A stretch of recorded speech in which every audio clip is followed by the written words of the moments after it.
ketika saya marah yang ada dalam pikiran saya, gimana saya bisa melampiaskan emosi saya gitu. Ya akhirnya memotong dia menjadi 7 bagian.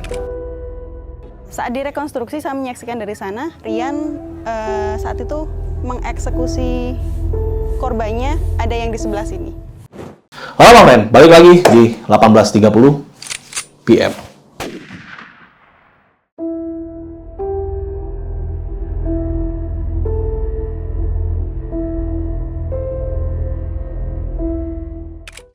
Oke, kali ini kita akan membahas sebuah kasus. Ini kasus tahun 2008, ini gila sih. Jadi dia mempunyai penyimpangan seksual dan akhirnya harus mengakhiri nyawa-nyawa korbannya. Dan bukan cuma satu, tapi banyak. Siapakah dia? Saksikan terus kisahnya satu ini.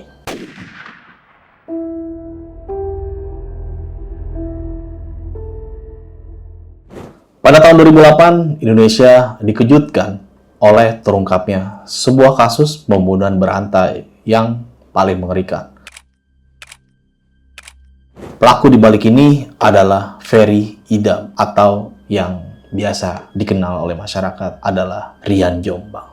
Namanya kemudian menjadi salah satu yang paling dikenal dalam sejarah kriminal Indonesia. Pembunuhan berantai oleh Ferry Idam Henyansyah alias Rian menggemparkan dunia. Pembunuh berantai dari Jombang, pria yang bernama asli Ferry Idam Henyansyah alias Rian. Terpidana Rian Jombang. Tersangka pelaku pembunuhan berantai Ferry Idam Henyansyah atau Rian.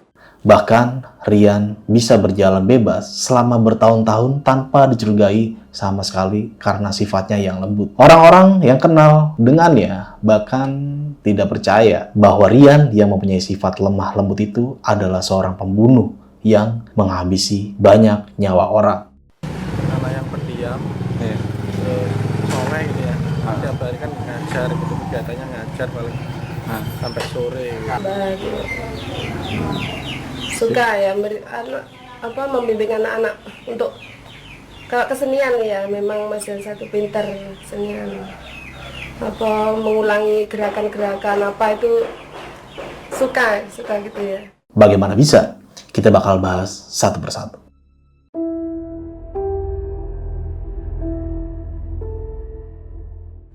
Latar belakang kehidupan Rian sewaktu kecil, Rian lebih sering hidup pisah dengan orang tuanya dan tinggal di pesantren. Rian merasa tidak mendapatkan perhatian dari orang tuanya, terutama dari ibunya, sehingga lebih banyak diam dan menyendiri di kamar. Di waktu kecil, Rian sering mendapat kekerasan dari ibunya, sehingga masa kecilnya jarang merasakan kebahagiaan dan kasih sayang ya. Kecewa dengan kedua orang tuaku, dengan apa yang dilakukan dengan kedua orang tua, juga semua keluargaku. Gitu. Jadi aku anggap masa kecilku jarang banget aku bisa mendapatkan kebahagiaan. Aku lebih banyak diem, aku lebih banyak menyendiri, aku lebih banyak di kamar. Jadi seperti itu. Saat berusia 5 tahun, Rian melihat kedua orang tuanya bersama pacarnya serta melihat apa yang mereka lakukan. Rian juga mengaku bahwasannya ia pernah melihat ibu dan pacarnya bersama di dalam kamar mandi. Ironisnya, kakak Rian dipaksa menikah dengan laki-laki parubaya yang tidak lain adalah pacar ibunya. One of his older sister was forced to marry a middle-aged man, a middle-aged guy, and this guy happened to be her mother's boyfriend. And Rian witnesses the mother and this guy in the bathroom together. This kind of experience was very shocking for him and sort of trauma. Hal inilah yang menjadikan pengalaman traumatis bagi Rian yang sulit dilupakan sampai saat ini. Sejak usia 10 tahun, Rian sudah menunjukkan tekanan mental seperti menjadi kasar, suka melempar barang, sebagai pelampiasan apa yang ia lihat namun tidak dapat diceritakan ke orang lain. Saya mulai berontak, saya mulai suka melempar barang, saya suka menghancurkan barang-barang gitu. Itu sebagai pelampiasan atas apa yang saya lihat gitu. Tapi aku nggak bisa cerita gitu, karena aku nggak punya saudara banyak, jadi semuanya aku rasakan sendiri, semuanya aku pendam sendiri. Menginjak bangku SMP, perilaku Rian mulai berubah. Ia lebih sering melakukan kegiatan yang dilakukan oleh perempuan, seperti menari, menyanyi, dan berdandan. Di sekolah, Rian juga lebih sering bergaul dan memiliki banyak teman perempuan. Menurut keterangan kakaknya Rian, perilaku Rian ini berubah drastis setelah ia selesai mengikuti wisata ke pantai selatan. Nah, ada apa tuh di pantai selatan sebenarnya? Dari sini, Rian mulai menjadi pemarah, memecahkan barang, dan mengacaukan rumah. Bahkan ibunya sendiri pernah diancam mau dibunuh oleh Rian dengan pisau. Setelah kejadian tersebut, Rian sempat dirawat di rumah sakit selama 2 minggu. Dan ternyata Rian mengalami diagnosis atau stres berat sehingga berperilaku agresif. Tapi secara akademis, Rian itu sangat pintar banget, my friend. Semua gurunya bilang dia itu cerdas. Semua nilainya dari SD sampai SMA, nilainya rata-rata atau di atas rata-rata ya. Ini bukan rata-rata, sorry banget nih. Bahkan pas menginjak bangku SMA, Rian sempat menduduki sekolah favorit yang ada di Jombang. On the other hand, he is a very smart student, very intelligent, and he passed his high school with remarkable remarks, and he succeeded in being accepted in one of the medical faculties. But because of there's no financial support, and he cannot go to the faculty. Dia juga aktif di dunia olahraga, bermain voli dan bulu tangkis. Pas masuk SMA, Rian ini sudah lebih terang-terangan, dia sudah mulai mengekspor ketertarikannya kepada laki-laki. Padahal si Rian ini laki-laki, jadi ada penyimpangan seksual gitulah ya. Tapi ada bagian dari dirinya yang masih mencoba untuk melawan. Dia mencoba untuk berpacaran dengan salah satu teman perempuannya. Tapi Rian benar-benar tidak mempunyai ketertarikan nih, my friend. Dia tidak bisa mencintai seorang perempuan, dan akhirnya Rian putus dengan teman perempuannya itu, my friend. Tidak sampai 1 bulan, Rian pindah ke SMA yang lain, dan tidak bertahan lama nih, my friend. Dan di sekolah barunya ini, Rian banyak banget nih dibully oleh teman-temannya. Ya, mungkin karena perilakunya Rian seperti itu. Banyak banget cowok-cowok yang mengejek sisi femininnya si Rian ini. Memanggil nama-nama buruk seperti banci, dan semacamnya lah ya.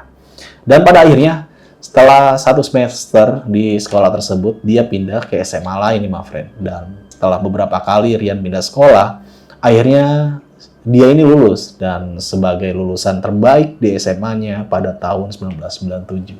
Jadi sebenarnya anak ini pinter ya, berprestasi, bahkan menjadi lulusan terbaik juga pada tahun 1997. Setelah lulus SMA, Rian sempat keterima di Fakultas Kedokteran nih, my friend. Namun karena keterbatasan ekonomi, dia tidak melanjutkan pendidikannya tersebut. Dan pada akhirnya Rian merantau ke Jogja. Dan di Jogja dia mendalami seni tari. Nah, karena memang dia suka tadi ya, suka nari, menyanyi, dan berdandan, akhirnya di Jogja ini dia ikut kayak seni tari gitu. Bahkan modeling juga.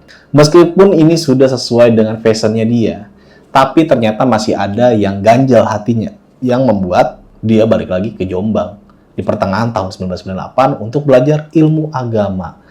Jadi setelah mendalami ilmu tari dengan ya mengikuti apa kata hatinya ya, terus berdandan, jadi modeling juga, akhirnya balik lagi ke Jombang dan belajar ilmu agama.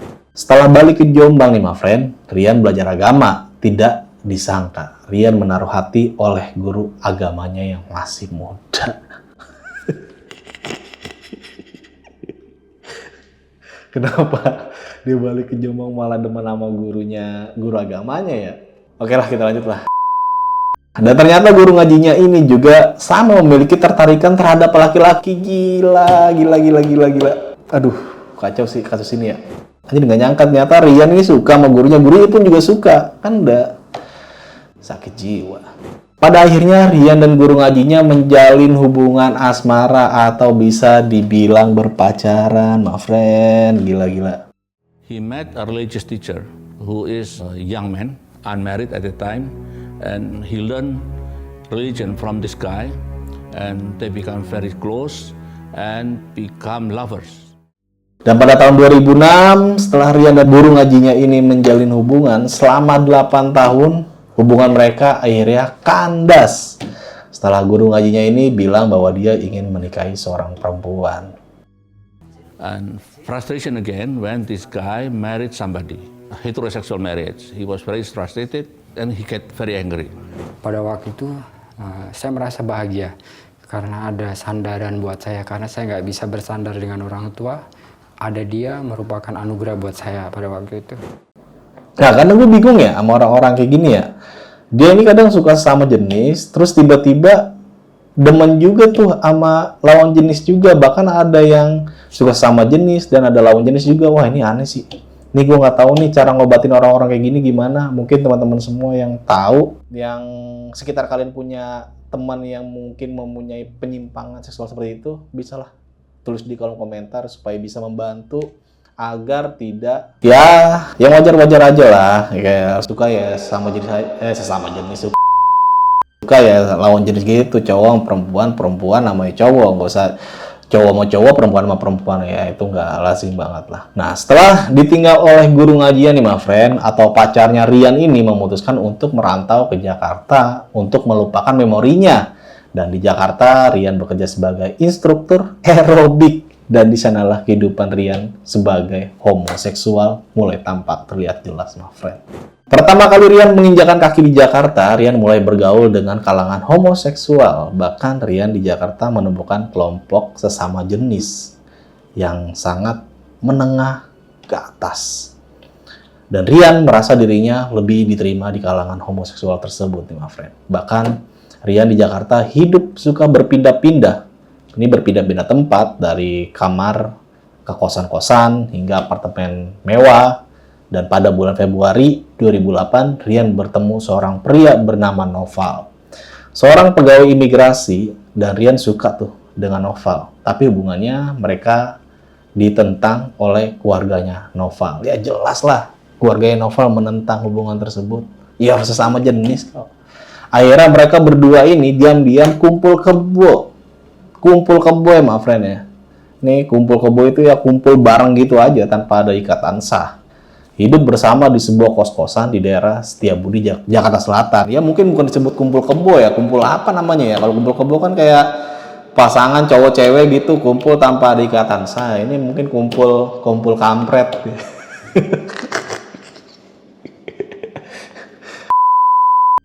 Dan akhirnya mereka berdua pindah ke Depok nih, my friend. Karena daerahnya lebih dekat dari kantor si Noval ini. Jadi pada antara tahun 2006 sampai 2008, Rian itu sering bolak-balik Jakarta gitu. Dan Jombang ya, jadi bolak-balik Jakarta dan Jombang lah. Kalau di Jombang dia tinggal di rumah orang tuanya, sedangkan di Jakarta dia mempunyai apartemen bersama si pacarnya ini, my friend.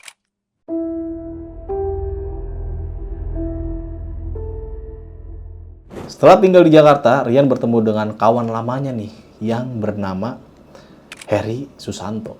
Pada saat Heri ke apartemennya Rian, Heri melihat foto-foto Rian dan Noval atau pacarnya di kamar gitu. Masalah pun muncul ketika Rian mengetahui bahwa si Heri tertarik dengan pacar sesama jenisnya, yaitu Noval. Ini pada ribut ya, nyerbutin cowok ya, cowok gitu nyerbutin cowok.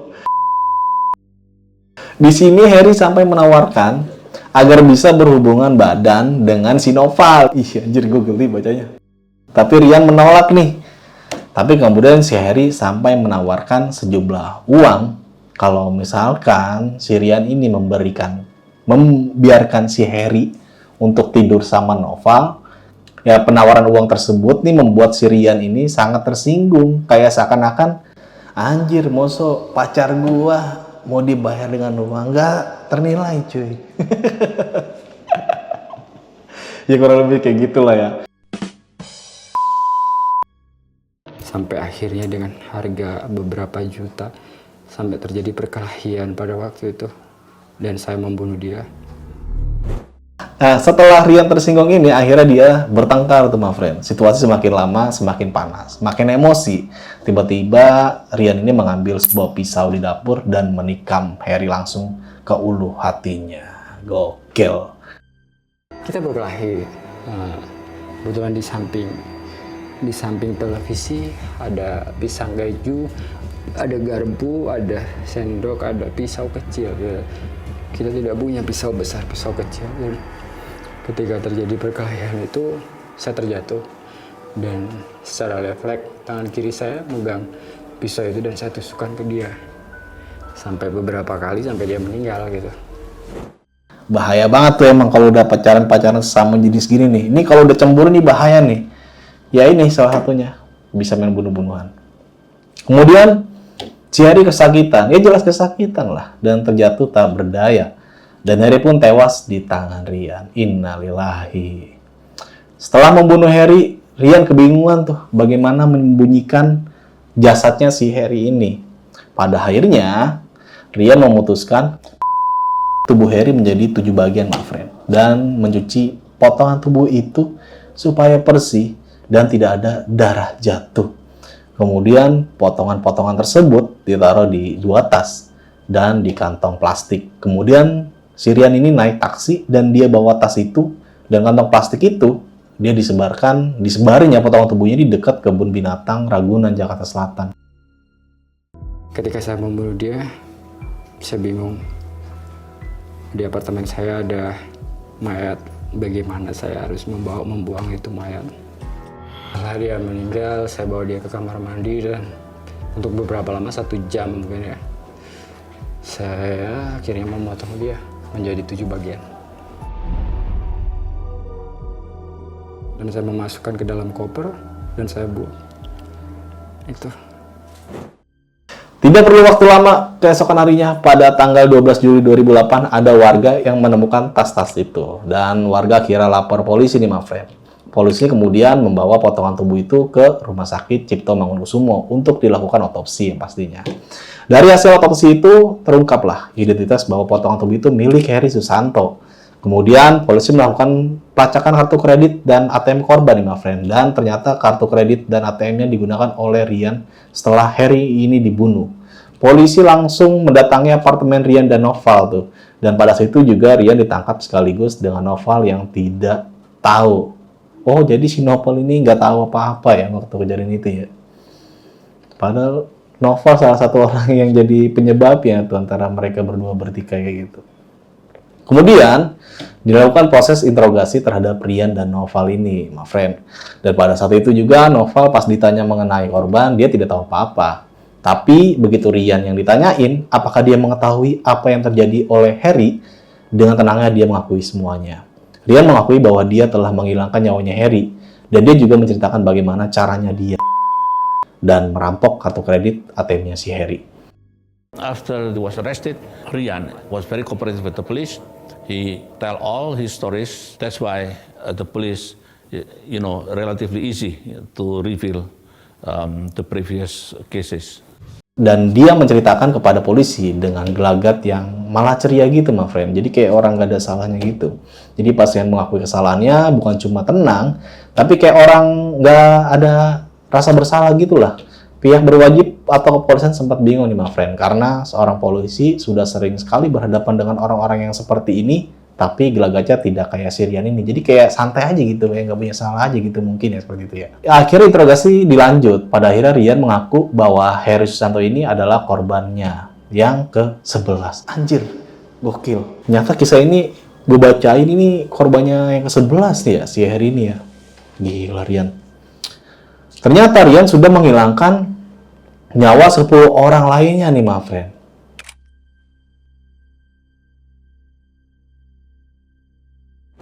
Jadi, pembunuhan ini terjadi antara tahun 2006 sampai 2008. Ini mukul mundur ya, Rian sering bolak-balik Jakarta dan Jombang berawal di tahun 2006. Saat itu Rian mempunyai pasangan yang bernama Guntur. Jadi sebelum kita bahas si Heri Susanto ini yang dihabisi nyawa oleh si Rian ini, ternyata Guntur pun menjadi korban si Rian juga. Jadi bisa dibilang Rian dan Guntur ini menjalin hubungan secara LDR. Gokil, LDR. Korban pertama sampai akhirnya pada tahun 2007, Guntur yang tinggal di Surabaya ini ingin menemukan Rian.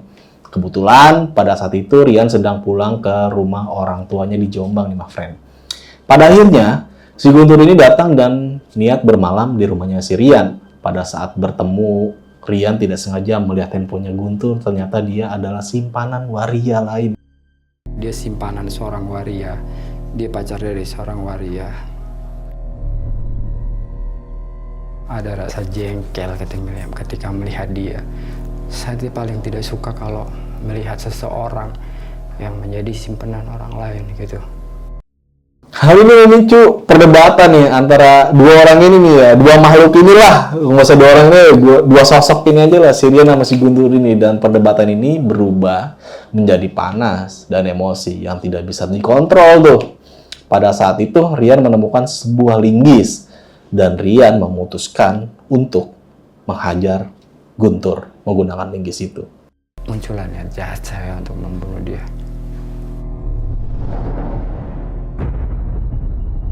Dari situ niat saya lakukan di kamar mandi rumah saya. Sampai Guntur tidak sadarkan diri dan kehilangan nyawanya. Dan pada saat itu juga pertama kalinya Rian melakukan hal ini. Akhirnya dia memulai memutar otak apa yang harus ia lakukan nih. Pada akhirnya Rian pun membuang jasad korban ke kolam ikan yang ada di belakang rumahnya. Lah, kolam ikan? Mungkin kolam ikannya gede kali ya? Dengan akhirnya mayat itu saya angkat ke belakang rumah di kebun, saya lempar ke kolam ikan. Di situ ada kolam ikan. Langsung saya kuburin di kolam ikan itu.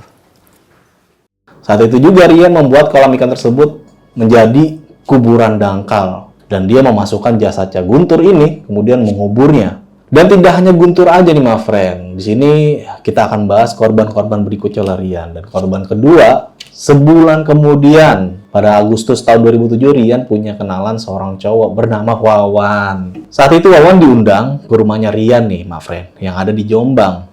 Dan muncullah sebuah masalah ketika mereka bertemu. Tiba-tiba Wawan menerima sebuah SMS yang mengatakan bahwa Rian mau merebut pacarnya Wawan. Akhirnya mereka berdua cekcok di ruang makan dan berkelahi di belakang rumah. Dan lagi-lagi nih, my friend, Rian menggunakan sebuah linggis untuk menghabisi si Wawan ini dan menguburnya di tempat kolam yang berada di belakang rumahnya. Mungkin kolam ikan di belakang rumahnya si Rian ini banyak kali ya. Jadi setiap dia melakukan aksi dikubur di kolam ikan, mungkin di kubur kolam ikan satu ada 2 atau ada 3. Ya mungkin gua nggak tahu juga orang tuanya demen bikin kolam ikan atau gimana. Ini gua nggak ngerti nih. Setelah itu ketika Wawan kehilangan nyawanya, Rian menemukan bahwa Wawan pada saat itu membawa uang yang banyak banget nih, my friend. 72 juta rupiah. Gila. Di tahun itu, 72 juta rupiah ini gede banget lah ya. Dari situ Rian kepikiran ternyata ini adalah salah satu cara untuk dia mendapatkan banyak uang. Atau harta. Tinggal habisi saja orang itu. Dan yang punya hartanya akan menjadi milik dia. Dan korban selanjutnya, setelah 3 bulan kemudian, pada tahun 2007, bulan November, Rian membutuhkan uang lagi nih. Lagi BU, my friend.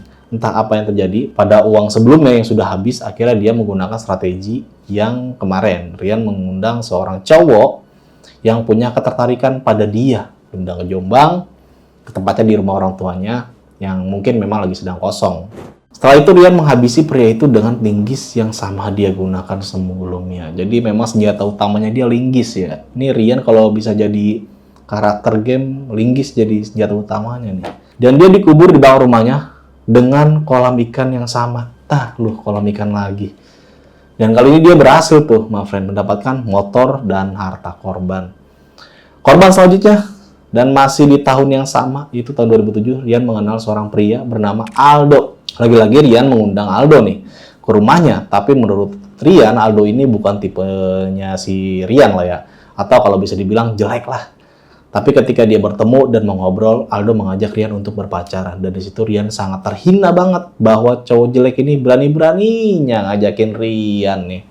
Ngajakin Rian pacaran. Pada saat itu Rian langsung menghabisi Aldo. Dan ditaruh di kuburan dangkal yang sama juga tuh, di kolam ikan belakang rumahnya, my friend. Pada saat itu Rian berpikir lagi nih, my friend. Ini ternyata cara yang cukup efektif lah ya untuk mendapatkan uang dan harta. Awal Januari tahun 2008, Rian kembali mengundang seorang pria bernama Zaki ke rumahnya di Jombang.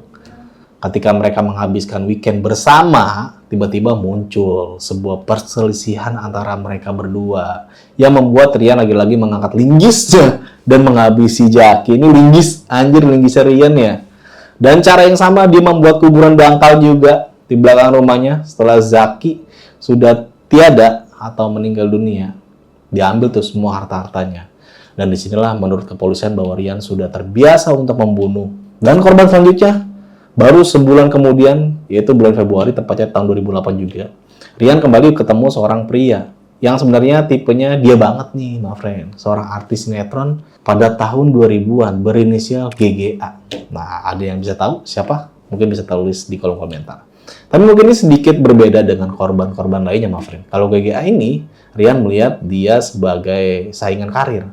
Dan ada juga yang mengatakan dia saingan yang mengganggu asmaranya Rian. Dan sama seperti korban sebelumnya, akhirnya GGA dihabisi nih oleh Rian. Menggunakan apa? Ayo tebak apa? Linggis yang sama dan dikubur di tempat yang sama juga. Setelah GGA meninggal, Rian menguasai hartanya tuh, my friend. Mendapatkan uang tunai 700.000. Ya, 700.000 doang Rian. Dan juga handphonenya. Tapi gila sini si Rian ya.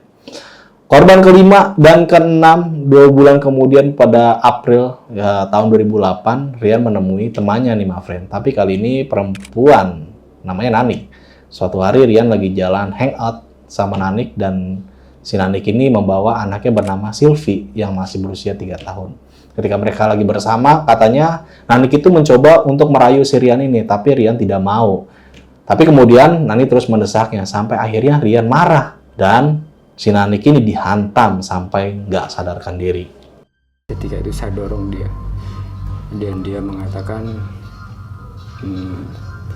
memang benar apa yang aku dengar bahwa kamu seorang gay dan tidak mungkin aku bisa tidur dengan kamu. Dari situ ada rasa nggak suka dalam pikiran saya. Saya pukul dia, sampai saya pukul dia dengan batu di kepalanya sampai dia meninggal. Dan ketika itu terjadi kepada ibunya, anaknya menangis ketakutan. Karena dia terus menangis, tidak berhenti, Rian kesal nih. Dan dia juga merasa si anaknya ini bernama si Sylvie ini, dia adalah salah satu saksi atas si Rian ngelakuin itu kepada ibunya. Sylvie akhirnya juga dihabisi oleh Rian menggunakan apa? Linggis. Karena pada waktu itu, anak kecil itu nangis terus. Jadi akhirnya pun saya bunuh dia, kedua-duanya. Gitu. Akhirnya jasad Nanik dan Sylvia dikubur sama.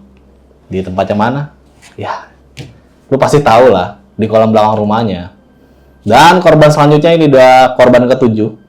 Sebulan kemudian, sekitar bulan Mei tahun 2008, lagi-lagi Rian memiliki masalah asmara dengan salah satu pria bernama Ariel. Wih, namanya ngeri nih, Ariel. Katanya masalah ini karena cemburu, tapi dia diakhiri dengan cara yang sama seperti korban-korban lainnya. Korban ke-8 juga korban berikutnya yang bernama Vincent. Idih. Nama-nama korbannya ngeri-ngeri juga ya. Vincent ini sama kayak korban-korbannya. Dia ajak ke rumahnya, kemudian cekcok, terus Rian mengambil linggis, lalu dibantai, dikubur di belakang rumahnya. Ya, begitu aja lah ya. Dan tanggal 12 Juli tahun 2008, potongan tubuh Sherry yang ada di Ragunan Jakarta itu, my friend, ditemukan warga dan dilaporkan pihak berwajib. Yang akhirnya mengarahkan polisi untuk menemukan Rian. Jadi berdasarkan persidangan, pengakuan Rian, motifnya itu adalah terbagi menjadi 3 kategori nih, my friend, yaitu cemburu buta, ada yang cemburu kepada pelaku. Terus korban ekonomi juga, dan pelaku merampas barang-barang terhadap korban untuk memenuhi kebutuhannya di Jakarta, my friend. Terus emosi sesaat membuat pelaku marah dan tidak dapat mengontrol emosinya, sehingga membunuh para korbannya lah ya. Pada saat persidangan, Rian dicek kejiwaannya ini. Psikiater Polda Jatim AKBP Subagio mengatakan bahwa dia tidak ada tanda-tanda gangguan jiwa yang berat. Jadi ini memang dilakukan secara sadar ya. Tapi memang dia ini adalah seorang psikopat. Wah, ini kalau bahas psikopat ngeri banget sih. Rian minim empati dan minim kontrol terhadap perilakunya. Dan pada tahun 2009 Rian diadili oleh Pengadilan Negeri Depok. Dan Rian dijatuhkan hukuman eksekusi atau kasus hilangnya nyawa berantai. Rian sempat mengajukan banding, tapi terus-menerus ditolak oleh majelis hakim. Dan sampai hari ini, 17 tahun mendekam di penjara, Rian juga belum dieksekusi di my friend. Katanya alasannya adalah Rian sudah dipastikan sudah memenuhi hak-hak hukumnya. Dan itulah sejarah kehidupan seorang Rian Jombang. Menurut kalian, my friend, apa yang bisa kita petik dari kisah satu ini atau kisah dari Rian Jombang? Yang bisa gue petik adalah kalau bisa lu menghindari orang-orang yang mempunyai penyimpangan seksual. Salah satunya mempunyai kesukaan sama jenis. Karena apa ya? Karena udah banyak banget kasusnya ya. Bukan Rian Jombang aja. Jadi ada beberapa cerita yang mungkin sama seperti Rian Jombang. Dia awalnya suka sama jenis, terus ngelihat pasangannya dekat sama pria lain, akhirnya cemburu, dibantai lah. Dan ini mengerikan banget ya. Jadi kasus ini tuh bukan kayak udah biasa, jadi kayak umum aja. Jadi menurut gua ya normal-normal aja hidup. Kalau memangnya lu punya masalah dalam hidup, cerita kepada siapapun. Kalau misalkan di keluarga memang susah untuk bercerita, cerita kepada teman dekat kalian. Jadi jangan sungkan untuk cerita kepada siapapun.